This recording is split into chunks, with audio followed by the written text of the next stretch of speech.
قبرستان سے نکلتے ہوئے وہ بالکل ہی خاموش تھا۔ احتشام خان نے بھی مزید اس سے کچھ نہ کہا کیونکہ وہ جانتا تھا کہ وہ ان کا اپنا خون ہے، کبھی بھی کسی بھی وقت جوش مار سکتا تھا، اس لیے اسے سوچنے کا ایک موقع دے رہے تھے۔ ادھر شہناز پریشان تھی کہ نہ جانے داجی ان کے بیٹے کو کہاں لے گئے ہیں۔ ناشتہ لگ چکا تھا لیکن وہ ابھی تک واپس نہیں آئے تھے۔ تبھی وہ اپنی داجی کے ساتھ حویلی میں داخل ہوا۔ تیمور خان، بچہ تم کہاں چلا گیا تھا؟ آؤ چلو، ناشتہ لگ گیا، چلو ناشتہ کرو۔ مورے، مجھے بھوک نہیں ہے، میں ابھی کچھ دیر کے لیے اکیلا رہنا چاہتا ہوں۔ یہ کہہ کر تیمور خان اپنے روم کی طرف بڑھ گیا۔ اسے کیا ہوا؟ شہناز پریشان ہو گئی اور وہ اس کے پیچھے جانے لگی تو احتشام خان نے اسے روک لیا۔ بچے، اسے اپنے حال پر چھوڑ دو، وہ کافی تھک گیا ہے، آرام کرے گا تو اس کا دماغ صحیح جگہ پر آئے گا۔ آؤ چلو ناشتہ کرو۔ احتشام خان اب پرسکون ہو گیا تھا کیونکہ وہ تیمور خان کے دل میں انتقام کی چنگاری چھوڑ چکا تھا۔ اب آگ خود بخود زور پکڑنے والی تھی۔ اتنا تو انہیں اپنے خون پر یقین تھا ہی، البتہ شہناز اپنے بیٹے کی وجہ سے بہت پریشان تھی۔ تیمور بیڈ پر لیٹا بے چینی سے بار بار کروٹیں بدل رہا تھا، نیند آنکھوں سے کوسوں دور تھی۔ بالآخر بے چین ہو کر وہ بیڈ سے اٹھ کھڑا ہوا۔ بار بار داجا کی وہ باتیں دماغ پر ہتھوڑے کی طرح لگ رہی تھیں۔ بالوں میں انگلیاں پھرتے ہوئے ہاتھ چہرے تک لایا، وہ گہری سانس لیتا خود سے سوال کر رہا تھا، کیا وہ شخص معافی کے لائق ہے جس نے میری معصوم پھپھو کی عصمت دری کی، جس کی وجہ سے انہوں نے اپنی جان لے لی؟ اس درندے نے میرے شفیق باپ کو جان سے مار ڈالا جو اس کا جگری یار تھا، اس کا سینہ اس نے گولیوں سے چھلنی کر ڈالا۔ اس شخص کی وجہ سے مجھے بچپن میں ہی یتیمی کا دکھ سہنا پڑا، تو کیا میں اس جیسے وحشی درندے کو زندہ چھوڑ دوں؟ ہرگز بھی نہیں۔ اس درندے کو یوں کھلا چھوڑ دینا بےغیرتی ہوگی، اور تیمور خان بےغیرت ہرگز بھی نہیں۔ میں اس کو چھوڑوں گا نہیں۔ میں اس شخص سے اپنے بابا، اپنی پھپھو اور اپنے مارے گئے سبھی بے قصور لوگوں کے خون کا بدلہ لوں گا۔ یہ تیمور خان کا وعدہ رہا۔ اب میں اس دشمنی کو آگے بڑھاؤں گا اور اسے دل و جان سے نبھاؤں گا۔ اس نے ایک مصمم ارادے کے ساتھ ایک حتمی فیصلہ کیا۔ وہ کمرے سے نکلا اور سیدھا داجی کے کمرے میں چلا آیا۔ داجی اس وقت شال اچھی طرح اوڑھے انگیٹھی جلائے بیٹھے تھے۔ اسے کمرے میں آتے دیکھ کر وہ مسکرا اٹھے۔ تیمور خان، تم ادھر اس وقت؟ جی دادا جی، مجھے آپ سے کچھ کہنا تھا، بلکہ نہیں، میں آپ کو اپنے فیصلے سے آگاہ کرنے آیا ہوں۔ وہ اپنے داجی کے پاس بیٹھتے ہوئے بولا۔ ہاں کہو، ہم سن رہا ہے۔ جی داجی۔ آ جاؤ میرا بچہ، ادھر آؤ، میرے پاس بیٹھو۔ داجی نے اسے اپنے پاس بیٹھنے کو جگہ دی۔ وہ گویا ہوا۔ داجی، میں نے بہت سوچا اور بالآخر میں اس نتیجے پر پہنچا ہوں کہ میں اپنے بابا، اپنی پھپھو اور اپنے مارے گئے قبیلے کے معصوم لوگوں کے خون کا بدلہ لوں گا، اور آپ کا سالوں پہلے کیا گیا وہ وعدہ نبھاؤں گا۔ میں خود اپنے ہاتھوں سے زمان خان کو چاند سے مار ڈالوں گا، وہ بھی اس کے قبیلے کے لوگوں کے سامنے۔ ایسی موت ماروں گا کہ لوگ تیمور خان کا نام لیتے ہوئے بھی ڈر محسوس کریں گے۔ اس کا فیصلہ سنتے احتشام خان نے اسے کھینچ کر اپنے سینے سے لگا لیا۔ میرا بہادر شیر، مجھے تم اور اپنے خون پر پورا بھروسہ تھا۔ تم نے بہت اچھا کیا، فیصلہ کیا۔ اب وقت آ گیا کہ ہم اس زمین سے زمان خان جیسے برے انسان کو ختم کر دیں۔ جی داجی، احتشام خان نے اس کا کندھا تھپتھپایا۔ تم نے بہت اچھا فیصلہ لیا ہے۔ تمہارا اس فیصلے سے ہمارا قبیلہ کے لوگ بہت خوش ہوگا، اور ان میں مزید جوش و جذبہ بڑھے گا، کیونکہ آج سے تم ان کا سردار ہو، اور ہم کل ہی لوگوں کو جمع کر کے تمہاری سرداری کا اعلان کرے گا، کیونکہ یہ سرداری نبھاتے نبھاتے ہمارا کندھا جھک گیا ہے۔ تم جوان ہے تو اب یہ سرداری تمہارا ہوا۔ تیمور ہلکے سے مسکرایا۔ اس نے وکالت کی ڈگری لی تھی، یہ سوچا تھا کہ وہ کامیاب وکیل بنے گا اور غریب و نادار لوگوں کے لیے لڑے گا، لیکن پھر وہ اپنے خواب کو ادھورا چھوڑ کر دشمنی کے پیچھے لگ گیا، اور فیصلہ کیا کہ وہ اپنی آخری زندگی کی سانس تک اس دشمنی کو دل و جان سے نبھائے گا، جب تک وہ زمان خان کو ہرا کر اسے جان سے نہیں مار دیتا، تب تک وہ چین سے نہیں بیٹھے گا۔ اس نے یہ وعدہ کیا تھا، خود سے بھی اور اپنے دادا جی سے بھی۔ دادا جی اس کے فیصلے سے بہت خوش تھے، اور اس کا اظہار انہوں نے صبح ناشتے پر بھی کر دیا۔ سب ہونک بنے کبھی دادا جی کو تو کبھی خاموشی سے ناشتہ کرتے اسپاٹ چہرہ لیے تیمور خان کو دیکھ رہے تھے، جس کے چہرے کے تاثرات سے یہ پتہ لگانا مشکل ہو رہا تھا کہ وہ اس فیصلے سے خوش ہے یا پھر ناخوش۔ شعبان خان کا چہرہ مرجھا گیا تھا۔ اس کی تو خواہش تھی کہ وہ احتشام خان کے بعد اس قبیلے کا سردار بنے گا، لیکن احتشام خان نے اس کے سارے ارمانوں اور خوش فہمیوں پر پانی پھیر دیا تھا، یا پھر یوں کہو کہ دریا بہا دیا تھا، کیونکہ اس بیچارے نے اس سرداری کو پانے کے لیے نہ جانے کیا کچھ کیا تھا، اور جب کہ اسے پورا یقین ہو گیا کہ وہ سرداری سنبھالے گا، تب کہیں سے یہ تیمور خان آ ٹپکا تھا۔ اسے تو یقین نہیں آ رہا تھا کہ آخر تیمور خان جیسا پڑھا لکھا باشعور انسان لڑکا اس سب کے لیے مان کیسے گیا۔ وہ تو وکیل بننا چاہتا تھا، پھر یہ سب۔ صرف شعبان خان ہی نہیں بلکہ باقی گھر کے افراد بھی سمجھ نہیں پا رہے تھے کہ آخر تیمور خان نے ایسا فیصلہ کیوں دیا، خاص کر شہناز۔ وہ تو شروع سے ہی سب کے خلاف تھی، وہ تو چاہتی ہی نہیں تھی کہ ان کا اکلوتا بیٹا سرداری سنبھالے اور اس دشمنی پہ پڑے، کیونکہ آج تک اس دشمنی سے سوائے موت اور خون خرابی کے کچھ بھی حاصل نہیں ہوا۔ وہ خوفزدہ تھی کہ کہیں وہ اپنے عزیز شوہر کی طرح اپنے بچے کو بھی نہ کھو دیں، اس لیے انہوں نے اپنے بیٹے کو ان سب سے دور رکھنے کے لیے پڑھنے US بھیجا تھا، تاکہ وہ ان سب سے دور رہیں۔ لیکن خون کی کشش نے جوش مارا اور وہی ہوا جن سے وہ ڈرتی تھی۔ ہم نے فیصلہ کیا ہم آج اس سب کو جمع کرے گا اور سب کے سامنے ہم اعلان کرے گا کہ آج سے تیمور خان تم سب کا سردار ہے۔ ہم آج اس کا دستار بندی کرے گا اور اسے اپنی سرداری کی جگہ پر بٹھائے گا۔ شابان خان، احتشام خان نے گہری سوچ میں ڈوبے شابان خان کو آواز دی۔ جی خان جی، تم قبیلہ کے سبھی لوگوں کو جمع کرو اور انہیں بتاؤ کہ آج رات تیمور خان کا دستار بندی ہے۔ وہ سب لوگ جمع ہو جائے، آج رات ہم دستار بندی کی تقریب رکھ رہا ہے۔ جی خان جی، ہو جائے گا، شابان خان نے آہستگی سے جواب دیا۔ آج ہم بہت خوش ہیں، ہمارا تیمور خان سردار بنے گا، ہم بہت زیادہ خوش ہیں۔ شکر ہے کہ آج ہم اپنی آنکھوں سے اس کو سردار بنتے دیکھے گا۔ احتشام خان نے پاس بیٹھے تیمور خان کا کندھا تھپتھپایا، جس پر وہ اپنے داجی کو دیکھ کر ہلکے سے مسکرایا۔ شہناز سے مزید چپ رہنا برداشت نہ ہوا تو وہ بول پڑی۔ داجی، ہم کو یہ سب ٹھیک نہیں لگ رہا، یہ سب ٹھیک نہیں ہے۔ کیا ٹھیک نہیں ہے؟ یہی کہ ہم اپنا بچہ کو اس دشمنی کی نظر نہیں ہونے دینا چاہتا۔ ہم نے فضل خان کو تو کھو دیا، لیکن تیمور خان کو کھونے سے ہم ڈرتا ہے۔ دیکھو بچہ لوگ، تم ایسا بات کر کے ہم سب کو غصہ دلا رہا ہے۔ سرداری سنبھالنا اب تبور کا ہی باری ہے، اور ہم… احتشام خان بول ہی رہے تھے، تیمور خان ان کی بات کاٹتے ہوئے اپنی ماں سے بولے۔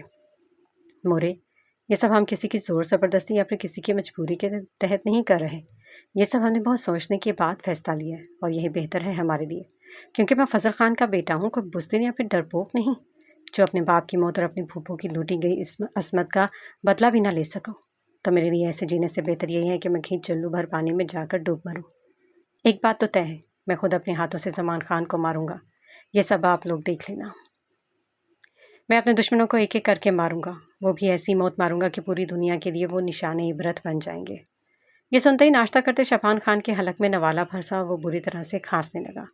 شابان خان نے کھانستے ہوئے چور نگاہوں سے تیمور کو دیکھا۔ سبھی نے اس کی طرف دیکھا اور ان کے یوں دیکھنے پر وہ خوفزدہ ہوا جیسے کہ اس کی کوئی چوری پکڑی گئی ہو۔ کیا ہوا؟ اس کی اہلیہ امبرینا نے جلدی سے اسے پانی کا گلاس تھمایا، جسے وہ جلدی سے اپنے ہونٹوں سے لگا لیا۔ شہناز نے خفگی سے اپنے بیٹے کو دیکھا، یقیناً وہ اس کے فیصلے سے خوش نہیں تھی، لیکن تیمور خان کو اب کسی کی پرواہ نہ تھی۔ اس کے سر پر بس زمان خان کا خون سوار تھا، وہ بس جیسے تیسے کر کے اسے جان سے مار ڈالنا چاہتا تھا۔ آج دستار بندی کی تقریب تھی۔ شابان خان نے علاقے کے معزز لوگوں کو احتشام خان کا پیغام پہنچا دیا تھا۔ مغرب تک سبھی لوگ جمع ہو چکے تھے۔ احتشام خان نے سب کے سامنے تیمور خان کی سرداری کا اعلان کیا۔ علاقے کے تمام معززین کے سامنے اسے سرداری کی دستار پہنائی اور اسے اپنی گدی پر بٹھا دیا۔ آج سے تم سب لوگوں کا سردار تیمور خان ہے۔ احتشام خان کے اعلان کرنے پر پورے علاقے میں جشن کا سا سماں بن گیا۔ سرداری کی گدی ملتے ہی سب لوگ اسے مبارکباد دینے لگے۔ علاقے کے چھوٹے بڑے بوڑھے سبھی تیمور خان کو پسند کرتے تھے۔ وہ پڑھا لکھا باشعور نوجوان لڑکا، سرداری اس کے لیے موزوں تھی۔ انہوں نے اپنے نئے سردار تیمور خان سے یہ امید وابستہ کر لی تھی کہ اب کی بار یہ سردار زمان خان سے یہ لڑائی جیت لے گا اور اسے ہمیشہ ہمیشہ کے لیے ختم کر کے وہ لوگ اس کے پورے قبیلے پر قبضہ کر کے ان لوگوں کو اپنا غلام بنا لیں گے۔ احتشام خان نے تیمور خان کو سردار بناتے ہی زمان خان کے قبیلے سے اگلی جنگ کا بھی باقاعدہ اعلان کر دیا۔ لوگوں نے دن کے بارے میں پوچھا تو وہ لوگ کب حملہ کریں گے، تو اس بارے میں تیمور خان نے کہا کہ جگہ، دن اور وقت کا تعین میں خود کروں گا۔ تم لوگ بس تیار، ہوشیار، چست اور تندرست رہو۔ اپنے گھوڑوں کی اچھے سے دیکھ بھال کرو اور اپنی بندوقیں صاف کر کے رکھو، ہم کسی بھی وقت حملہ کر سکتے ہیں۔ مانا کہ یہ دنیا بہت آگے جا چکی تھی، لیکن اس قبیلے کا ابھی تک یہ رواج تھا کہ لڑائی ہمیشہ سے روایتی طور پر لڑی جاتی تھی، گھوڑوں پر بیٹھ کر بندوقوں سے حملہ کر کے۔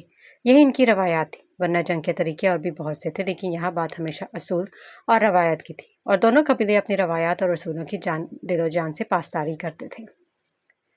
نئے سردار کا حکم ملتے ہی وہ سب جنگ کی تیاری میں لگ گئے۔ اس بار ان کا جذبہ اور جوش و خروش دیدنی تھا۔ وہ اپنے گھوڑوں کی دیکھ بھال کر رہے تھے، انہیں جنگ کے لیے تیار کر رہے تھے۔ بندوقوں اور کارتوسوں کے ڈھیر لگ چکے تھے، ابھی بندوقوں کارتوسوں سے بھر رہے تھے۔ تیمور خان اپنی پوری جی جان سے اور اپنی ہی نگرانی میں اس جنگ کی تیاری کروا رہا تھا، اسے بس کسی بھی طرح سے اس بار لڑائی جیتنی تھی۔